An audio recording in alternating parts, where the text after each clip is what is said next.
Let's say you bought a new game. Maybe it was the one you were waiting for since its first trailer came out. Maybe it was just something you picked up in a recent Steam sale. But as soon as it hits your library, you want to play it ASAP. You have already checked the reviews for this game, and it's a banger. 9 out of 10 by IGN. You feel like a kid on Christmas morning. But just as you hit install, disaster strikes. Not enough disk space. Oh no. This is not the first time this has happened to you, nor will it be the last. You even deleted your precious homework folder the last time this happened, but now you'll have to start on installing games. A game library is virtually infinite. Physical storage, though, is not. Whether you game on a $2,000 top of the line gaming PC, an Xbox Series X with the expensive storage edition module, PS5 with an 8TB SSD, or just the lowest tier Steam Deck, you will eventually run out of space. With the bloating size of modern games, filled to the brim with their 8K textures and unoptimized code bases, it seems every generation of games have pushed the game sizes to higher and higher peaks, no signs of stopping. If you have limited storage, you might not even be able to play those games. Not to say everyone will run into these issues. If you exclusively play indie games, I'm sure this is not an issue you'll ever face, since most indie games are super light, costing you a couple of gigs here and there. Even AAA games from a couple of generations ago won't fill up your storage, but compared to modern AAA games, those games are minuscule in comparison. 2023's Star Wars Jedi Survivor is a whopping 155 gigabytes. That's more gigabytes than the hours of play it'll take to finish the game, which according to How Long to Beat is around 50 hours for a complete playthrough. But not all games have to be unoptimized messes to be huge. Game of the Year, Baldur's Gate 3, is also a huge game, standing at around 150 gigabytes.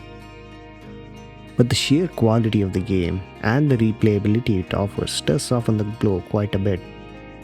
How Long to Beat put a completionist playthrough of the game at around 150 hours, so the ratio is much better for the space you sacrificed for it. Another game that's worth every gigabyte is Red Dead Redemption 2. It's been half a decade since it released, and it still is one of the best looking games you can play. This game has eaten 150 gigabytes of my storage since I built my PC, and it's kind of one of the reasons I'm making this video. If you're a veteran gamer who's been through all this before, you learn to uninstall games as soon as you finish them. Save space now and it won't be an issue in the future, right? But that raises the question, when do you uninstall a game?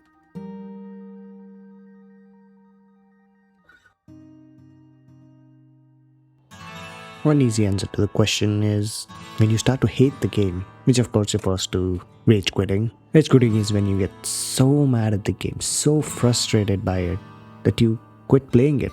Although rage quitting is a good reason to uninstall a game, there is something to be said about genuinely disliking a game versus getting temporarily frustrated by it.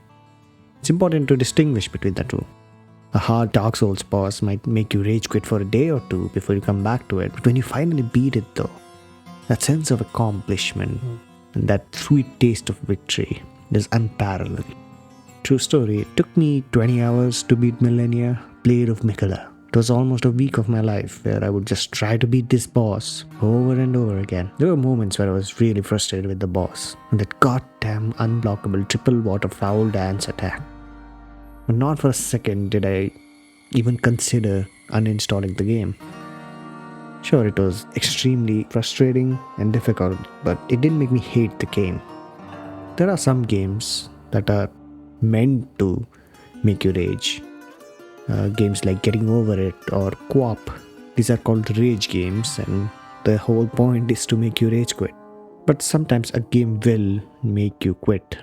Maybe it's due to poorly implemented game mechanics, bugs and glitches that make you die repeatedly, or a difficulty spike that leaves you unable to continue. Sometimes it's bad controls, or maybe the game had pronouns in the character creator.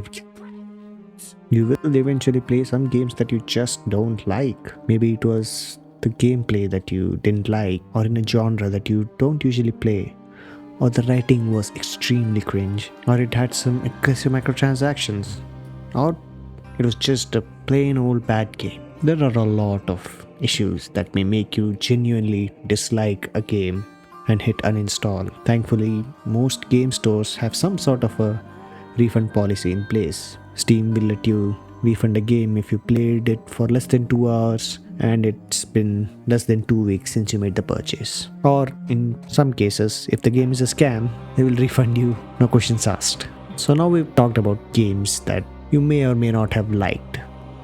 What about games that you actually enjoyed? When do you uninstall those games? When you finish playing the game, of course. But that actually raises the question, when do you consider a game finished? Earlier I mentioned how long to beat.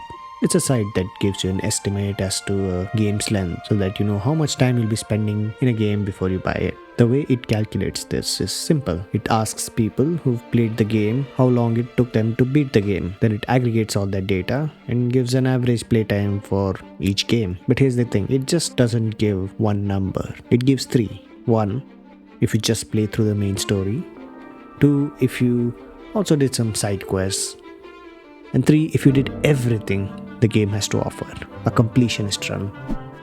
It's not perfect, of course. It can't measure the multiplayer play times of games, since that will differ vastly depending on how addicted you are to Valorant, but it's the best we've got. So 2023's Modern Warfare 3 gets a measly 12.5 hours of playtime for a completionist playthrough, even though it takes 175 gigabytes of space on a PC and up to 240 gigabytes on a PS5.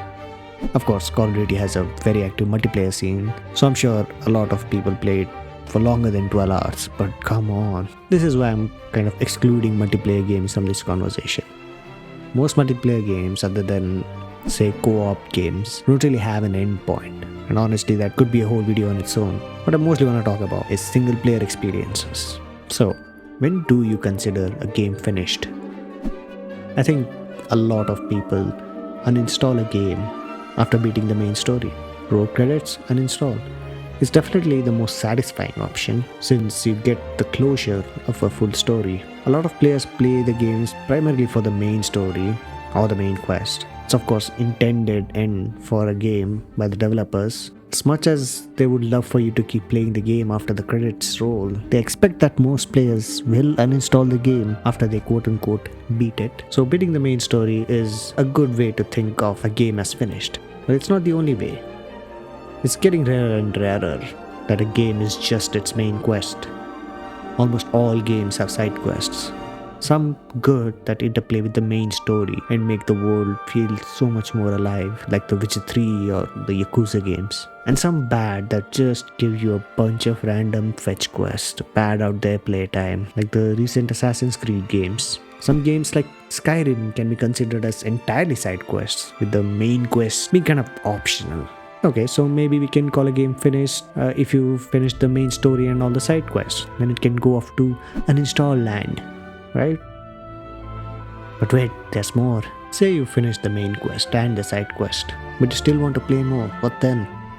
Income achievements. You probably already got a couple of them just by playing through the game, but can you really call it finished if you haven't gotten all the achievements? There are a couple of caveats to this, of course. One is that you must really love the game to attempt getting all the achievements. Two, the achievements themselves should be well designed. It's safe to say most games do not have good achievements. Some requirements are just way too grindy, some rely on luck a little too much, some require you to do some boring tasks for a long ass time, some will ask you to do a very specific thing, some require to play the game over and over multiple times, some will just be bugged and will never unlock. Whenever I like a game, I look at the achievement list just to see how doable they are and if it will be a fun one to do. It really is a badge of honor to have all the achievements in a game. I think PlayStation did it right with the Platinum Trophy, which you get for getting all the achievements in a game. But I play on Steam and it gives me a little badge that I look upon proudly. Once I get all the achievements in a game, I'm happy to uninstall the game, knowing I had experienced everything the game has to offer. If you are someone who uninstalls a game just after the main story, I implore you to try to get all the achievements in a game. Till now, I've talked about uninstalling games for a variety of reasons. But what about not doing that? Eventually, you'll find a game you love so much, you'll never want to uninstall it. Even if it costs you all your storage space, even if you've beaten it multiple times, even if you don't play it much anymore, just becomes a part of you and you want to have it all the time. Something you can play at any time and know that you'll have fun. I mentioned earlier in the video, Red Dead Redemption 2 has been burning a hole in my SSD since I built my PC. But I just can't bring myself to uninstall it. It's a massive game and I barely play it anymore. But it stays, just in case I want to play it someday. There's also other games you don't really need to uninstall. Not because you love them so much, but because they're so small in size. As I mentioned before, there are a ton of great indie games that will barely take up a gigabyte of your space. But it will provide you with countless hours of entertainment, especially games with pixel art. Since they're 2D, they take up way less space than some AAA 8K 3D modeled beard hair. There's also old games that didn't have the luxury of Blu-ray discs and digital downloads, and so the developers had to fit the entire game on 1 or 2 DVDs. And the older the game, the smaller they tend to be. So these games are easier to keep around. There are some genres of game which encourage replayability. Roguelikes like The Binding of Isaac or Splunky are relatively small games in size but use procedural generation to make it possible to play them forever, technically at least. You will get bored of it at some point. Although I have my issue with procedural generation in games, I can't deny that they can create a lot more from a lot less. Starfield has over 1,000 planets, No Man's Sky has quintillions, but they are just as big as any other game. A game with procedural elements has to rely on its other mechanics. The gameplay has to pull more weight to stop the procedural elements from getting boring or repetitive. Some games do it well, some don't. Minecraft is probably the biggest success story in this regard. There really is something magical about Minecraft worlds. No doubt it contributes to the longevity of the game. And look at how small the game is. Minecraft is definitely one of those games you keep around forever, never knowing when you might need to play it. Wrapping this up, managing game storage is like trying to fit all your favorite books on a tiny shelf. Whether you're a rage quitter or a completionist hunting for an elusive achievement, deciding when to uninstall a game is a personal journey. From savoring every pixel in an indie game to making space for behemoths from Rockstar, every game's library tells a unique story. The next time you're eyeing that uninstall button, remember it's not just about the gigabytes. It's about all the memories, the triumphs, and the rage-induced meltdowns that make this journey amazing.